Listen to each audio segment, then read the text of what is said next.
Hey, what's up, everyone? Welcome to Trust and Believe. I trust that you're having a great day. And if you're not, I think this episode is actually going to make you smile, make you laugh, make you cringe a little bit. But I want to set this up because I think you're going to learn a lot about yourself and you're going to learn a lot about me.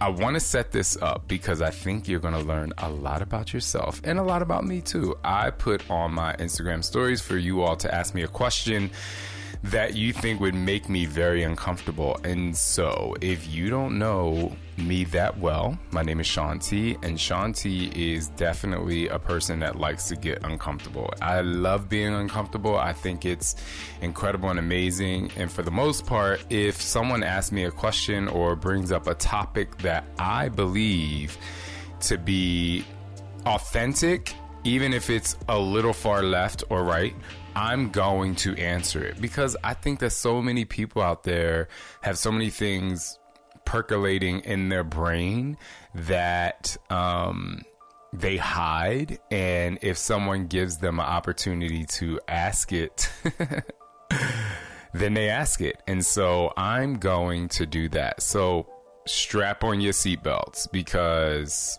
I'm going there. Get ready to trust and believe.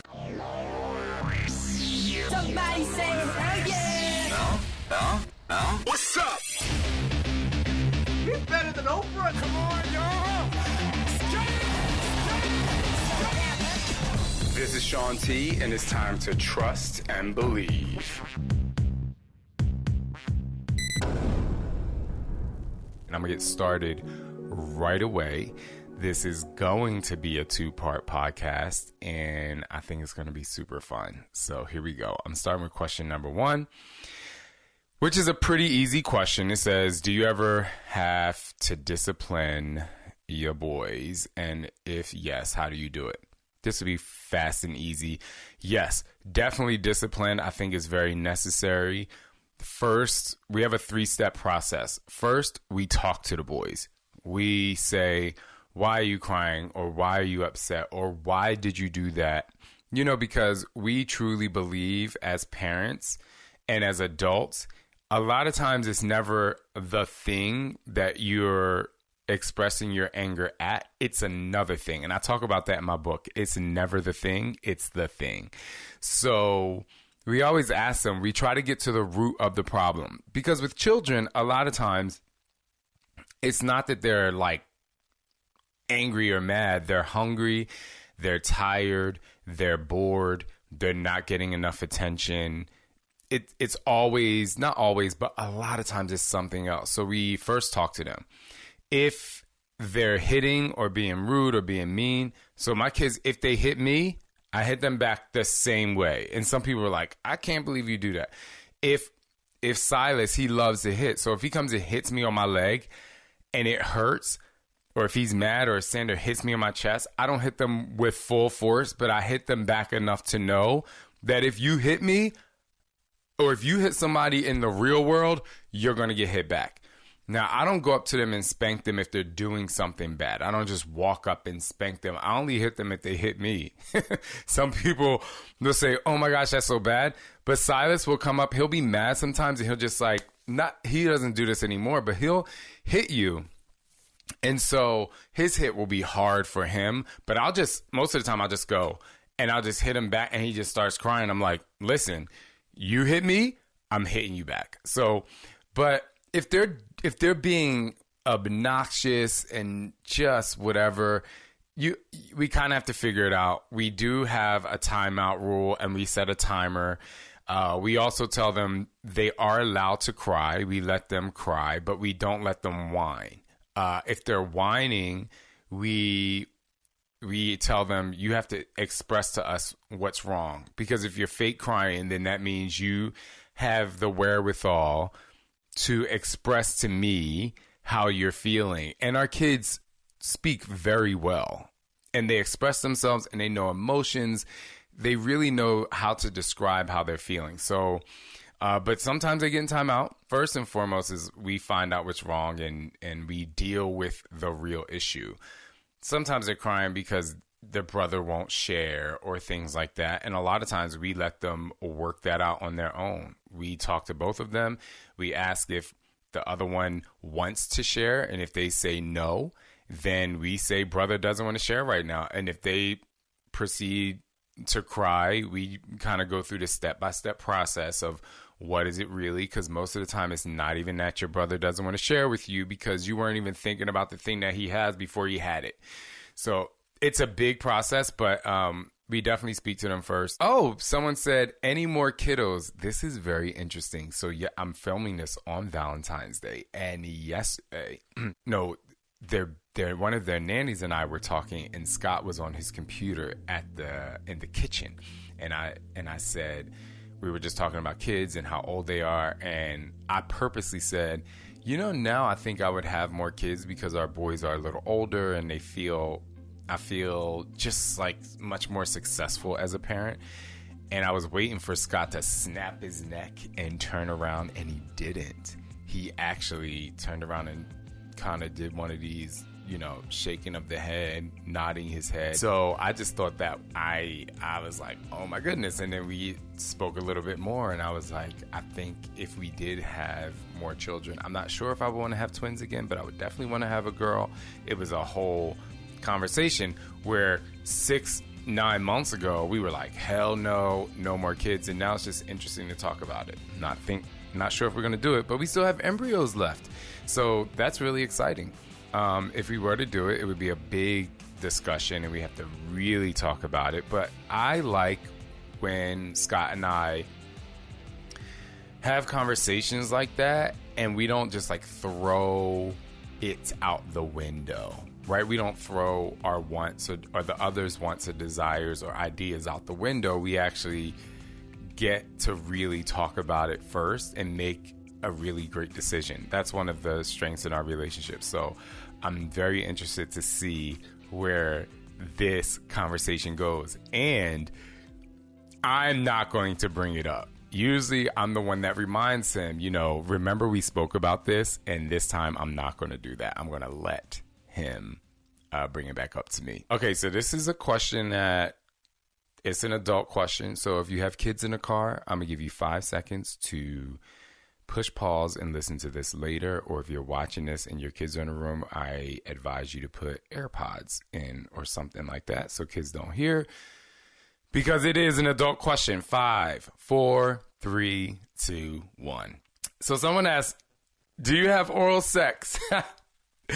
So if you want to get the real on these type of discussions, you should probably join our Wine Night After Dark Club. You can go to winenightafterdark.com because we talk about sex and relationships and we really dive deep into that. But the answer to that question is, I know there are a lot of people out there who don't like oral sex, but I know a lot of people out there who do. So I believe personally that it is a part of the sexual experience. I think if you love someone, you kind of explore all options. And so the answer to that question is yes. All right, next question. Have you ever thought about cheating on your partner? I have not thought about cheating on my partner, and it's really because we have such an incredibly open, communicative relationship that I've never felt like I had to do that. Ever. I'm the kind of person where even with this particular podcast, when something's really difficult, even though I feel the difficulty in a conversation or difficulty in the task, I actually enjoy the process of dealing with it. A lot of people say I like confrontation, and it's not that I necessarily like it. I actually like the process of how can someone get through something that's super tough, be it a conversation with your spouse or a friend or anything. So I'm just not afraid to bring up things like that. So when it comes to, I've never felt like I had to cheat on him, because if I think somebody's attractive or if I think this, I just talk to him about it. And I believe that a lot of times, not for everyone, caveat there, But a lot of times when your partner knows what you're into sexually, especially if it's a person, if you think somebody's attractive, I think it's an opportunity to ask more questions. So if I find out that Scott thinks somebody's attractive, I'm like, why? He might be like, it's a physical body part. And I'm like, oh, well, what is it about? And I think that if you allow it to enhance your own intimacy and your own sexual experience, it can be a good thing. But again, there are people out there that don't want to know. Don't tell me you think somebody else is attractive. I don't want to hear about it. I don't, and so it's just kind of how your dynamic is in your relationship. But I never had to do that. It was just not even necessary because I tell him everything. Okay, do you ever feel weird being part of the MLM industry? That's a really great question. And so for those of you who don't know, I've been with Beachbody for 17 plus years now. Personally, I like being on the side of the MLM. People call it MLM. I guess that's the right name for it. I like being on the side of the business and the side of Beachbody that I'm on because I get to create content. And my main focus is the thing that I'm delivering. I know that the people who purchase it and commit to it, they're going to change their life. They're going to enhance their life. Or I should say just change their life. They're going to, if you do any of my programs and you vibe with it and you stick to it, I know that you're going to enhance and change your life. Beachbody coaches, I think they have a very difficult job, especially those who really take it seriously and especially those who really want to change people's lives. But then, it's also a business. Just like you go to work, you might like your job, but you have to make money, right? So for me, there's this dichotomous energy I love to make money and I give my all knowing that my all is going to, it creates a great career for me and it's a great financial return for me. I don't know if I could personally be a coach because I like being on the side of creative content. I'm not necessarily a person that likes to sell. But then sometimes I see people doing things that I think are less than valuable. I see coaches doing things that are less than valuable. Like I despise when every time there's a new program that comes out, someone has gained weight and lost it again with that program. I just find that to be it. There is some times where we go through a roller coaster of life, right? And you are, you do gain weight and you have been through something like a divorce or a death in the family or work or, or you just didn't feel like being healthy for 6 months, right? I understand that, but Beachbody is a program that really plans their workouts so that their coaches can stay committed, stay consistent, and get great results, right? And so on this side, you have a CEO that's planning these things so that they can get great results, they can sell the programs, they can be successful in their business. But then you have those people who are every single program, like every single program, like I lost 30 pounds, I lost 10 pounds, I lost 12 pounds. Now, there are people who are on their way, but there's also people I'm like, so if I actually added up all the weight you lost with every single program, you would be like 24 pounds. And so that's what I don't like about it because I believe that's why I love my friend Danielle, just her story in Beachbody. She's never been like, I lost weight or I did this. She's like, I went from fit to fitter. And what she means is that she takes her fitness and continues to be a stepping stone in her own fitness journey, and that's how she sells to her customers. And she says, you don't have to lose 50 pounds. You can start out needing to lose 50 pounds, and you can keep on going. Or you don't need to have to lose weight at all. You can already be a super fit person and do these programs and still be successful in your business by showing people this is how I stay committed. And so I think that's one of the only times where being a part of an MLM with people gain weight and lose weight to sell. I think it's when they do it on purpose. So for those of you out there who naturally are in a roller coaster ride in your own life, I get it. no one stays the same weight the whole time. But when you're constantly, a program's over and then somehow in the next 4 months you gain 15 pounds on purpose so that you can sell a program, that's annoying to me. And that's not why we create these programs anyway. So biggest pet peeve, my biggest pet peeve is when bullying and teasing people, like in a negative way.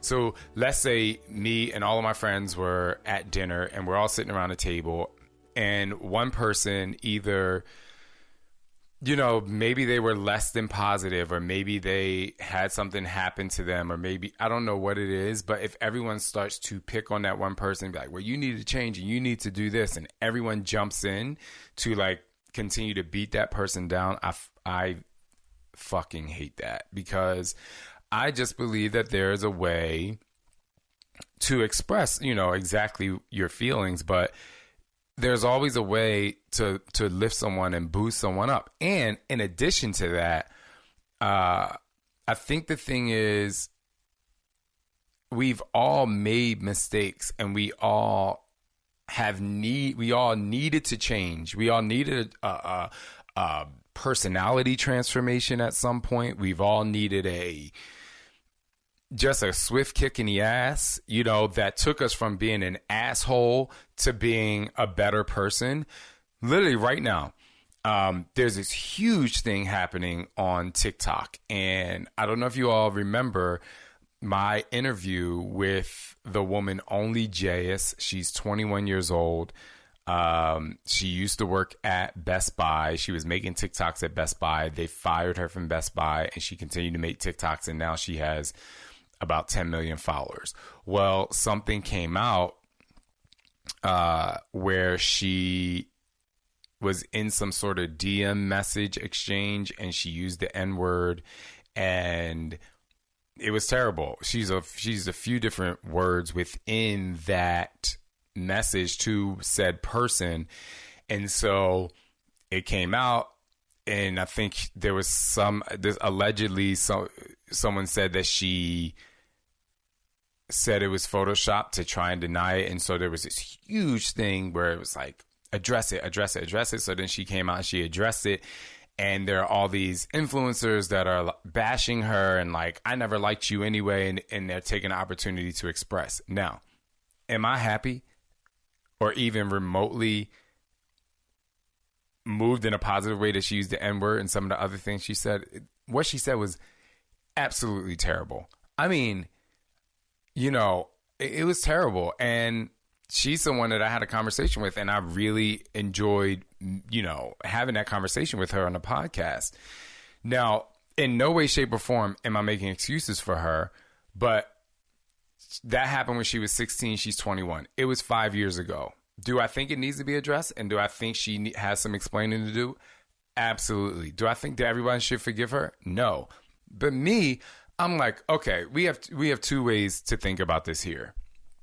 We can cancel her, right? We can say, Only JS said this, she used the N-word. She said some other stuff. You can go look it up. It's very easy to find. She said all this stuff when she was 16 years old.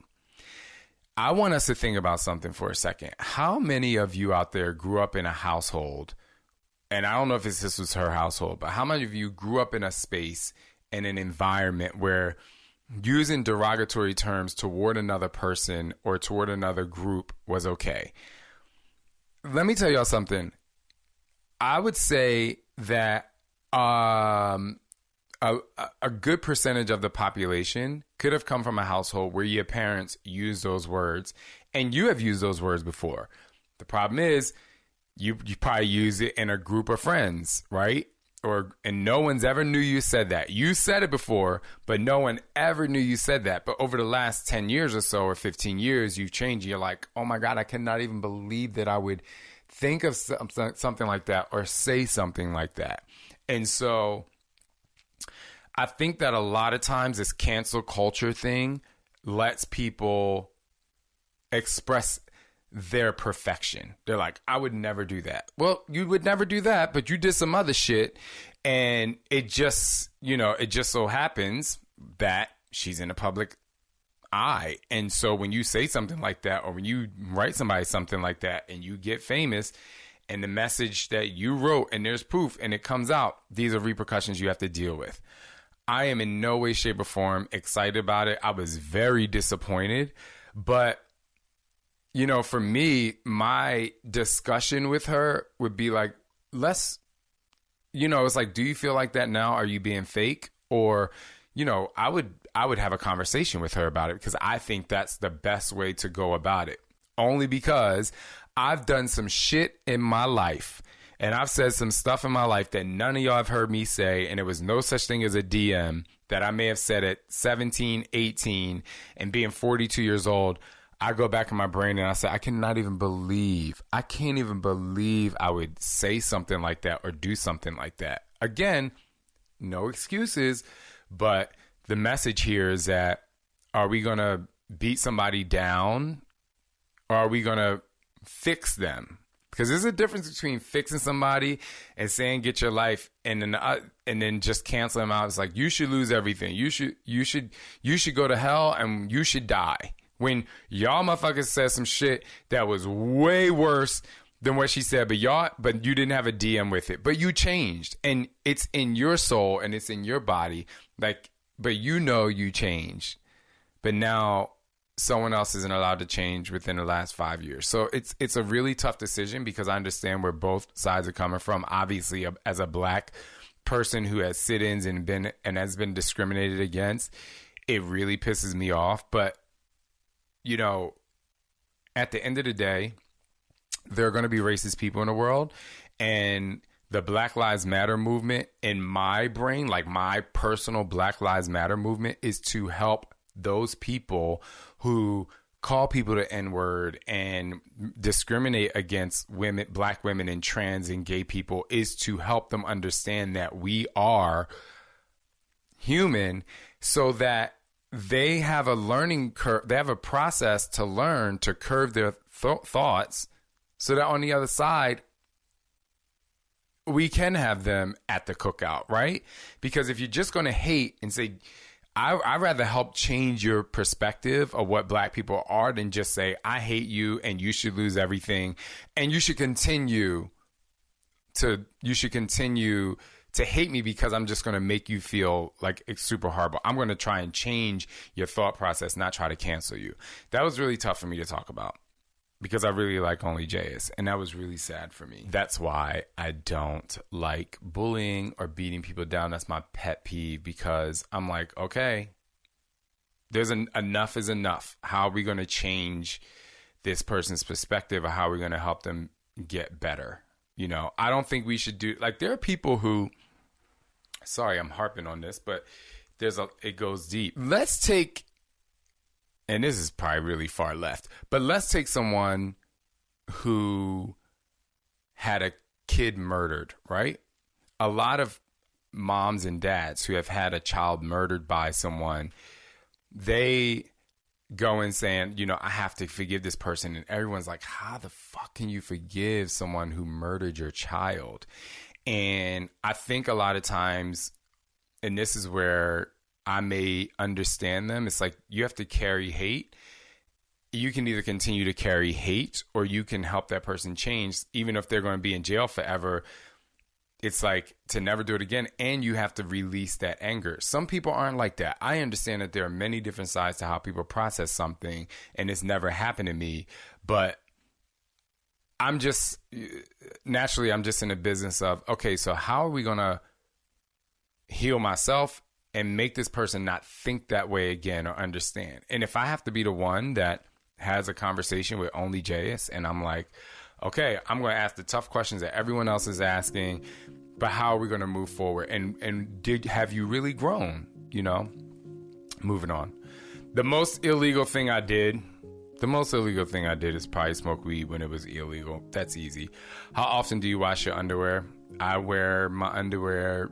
I probably change my underwear 2 or 3 times a day, and they get washed every day. That's an easy question. Do I drool in my sleep? Absolutely not. Most embarrassing moment in public. I don't really get embarrassed. I actually do things to bring attention to myself, like dance in the mall when I used to be able to, dance at a red light like I used to be able to. I guess I can still do it now. It's really hard for me to embarrass myself because I'm like, it is what it is. And this is funny. Dear Shaun, do you ever cuss at yourself doing workouts? Yes, I literally cuss at myself. I'm like, you have to be fucking kidding me. That was easy. Ever have a wardrobe malfunction? No, I've never had a wardrobe malfunction, but I do have an interesting story. Okay, so this is my first program, Hip Hop Abs. I think I just wore boxer briefs, and so if you know Hip Hop Abs, you know the whole thing is tilt, tuck, and tighten, and you're squeezing your abs, and you really have to squeeze your abs, right? And I remember my director saying, cut, and I was like, why is she cutting? This is going so good. It was only like a few minutes in, and she says, are you wearing underwear? And I'm like, yeah, I'm wearing underwear. And she was like, you need to put a second pair of underwear on. So I would have put a second pair of underwear on, and I got back to my work. I was like, boom, boom, tilt, tuck, and tightening away, shoulders over, hips under, tighten your core, and cut.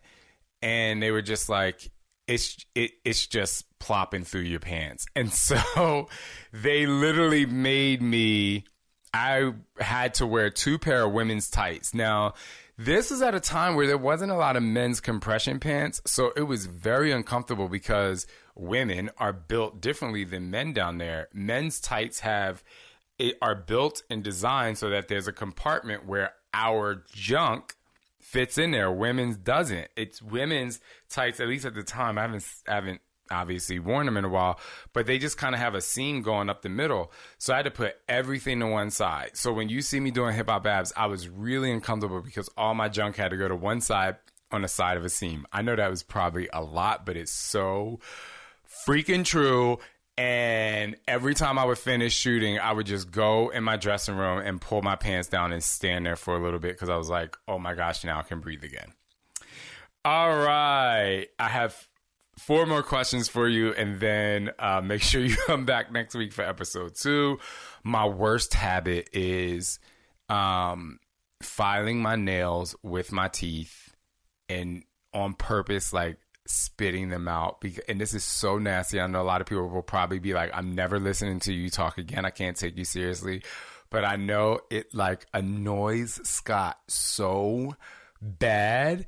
And I don't even have to do it because, I always have like a napkin or a tissue next to my bed and I could put them in there. And I just don't like using clippers on my nails because I can't do it correctly because then whatever. So I file my nails by biting them, and then I cut my nails by biting them, and then I file them down. But because I know Scott hates when I just spit them out, I do it because he's like, I found nails in the car on the floor. Oh my God, you're so disgusting. And I know, y'all, that is so disgusting, but it's my worst habit. And I told you guys I would answer these questions correctly and be honest, but I really only do it because I know it annoys Scott, and I love getting a reaction out of him, but so disgusting. Okay, my guilty pleasure.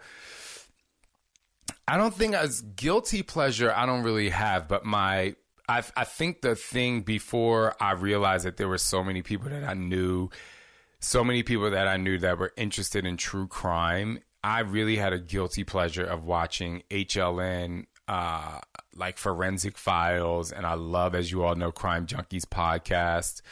I just had a really, that was my guilty pleasure for a while. And when Serial came out, originally because it was storytelling, that's how Sarah Koenig delivered the podcast, storytelling. So it was like entertainment, and until I said, that was the first time where I was like, no, someone is dead, and it's a possibility that the person that's in jail shouldn't be in jail. And then, in addition to that, we have to find the person that killed her, because if he didn't do it, if Adnan didn't do it, then someone is out there walking the streets and could possibly kill somebody else. And that's when I became like super serious about it. And I'm now friends with Rabia Chaudhry from Undisclosed, and I'm all about the free Adnan.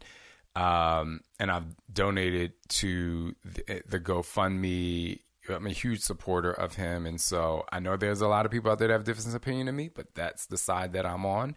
And so I would say in the past it would be true crime, but now, I'm also a part of the Crime Junkies podcast discussion group on Facebook. And there are people in there who are searching for their loved ones. And I am just 100%. I go there and I'm always on the lookout. And if I'm in a city where something has happened in one of those stories, I look at the videos. I look at the videos that they post. I look at just the story and details. And if I'm in a town, I will get my car and I'll go find the building.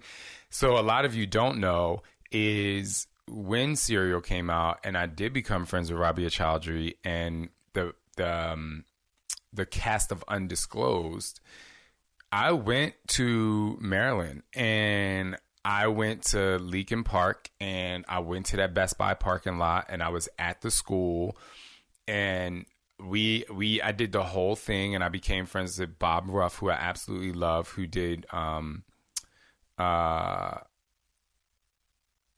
Truth and Justice podcast, a lot of podcasts out there. So I'm a huge fan of it, but it used to be a guilty pleasure, but now I actually try to somehow, my own little way, my busy schedule, take action in support for justice. Last 2 questions. P.S. I hate to ask you that, by the way. Oh, I don't know who that was. But they said, I think you're the coolest human on the planet. Oh my God, thank you so much. That's so nice, especially in a time where I'm so stressed creating a new program. So I love you for that, Anastasia. And last thing, things you think about when sitting on the toilet. This is a great last question. The things I think about when sitting on a toilet, I think, well, number one of the main things I do when I sit on the toilet, because I go to the bathroom right away when I wake up. It is my alarm clock, basically. I do a lot, actually. I think about a lot, but I figure out what TikTok I'm going to do because it, relaxes my mind. I answer some emails. I answer some texts. But if I don't take my phone in the bathroom, I don't know what I think about. I think I just relax. But most of the time I have my phone in there with me. And some people are like, oh my God, that's disgusting. Do you clean your phone? Yes, I do. I actually have wet wipes in my bathroom because I have kids. So we always have that. And I wash my hands, wipe my phone down. I'm on lock. Anyway, I'm so excited. I finished that page of the questions. If you like this, please tell me in the comments below on YouTube, or please go leave a review for the podcast. I like making it fun and bringing you different energy every week. But, all of the things that, I talk about, it's because I trust and believe in who I am. And today, it's just that I trust and believe in honesty. I hope you all have an incredible day. If you're listening or watching this on Friday, I hope you have an incredible weekend. And if you're watching this on Friday, the 22nd, 21st, 19th of February, I am headed to Hawaii on Monday, February 22nd. I finally get to go to the location where I'm going to be shooting and get to see my set for the first time. My body is completely destroyed from rehearsals, but I'm so excited about this program that you are all going to. If you love joy and you love even just a little bit of rhythmic movement and you love to sweat and you love to burn, this is going to be the program for you. I would definitely be doing a podcast about the full experience to break it down for you step by step, and I'm excited about that, so stick around for that. Also, if you want to join our Wednesday night dinners, don't forget to go to ShaunTFitness.com/safe space so you can join our Wednesday night dinners. We will most likely be doing one while we're in Hawaii unless we wait until we come back. but that would be fun. And I'm hoping I can do one with the entire cast of Let's Get Up. Also, the safe space is full of amazing and incredible people that are there to help uplift your emotions.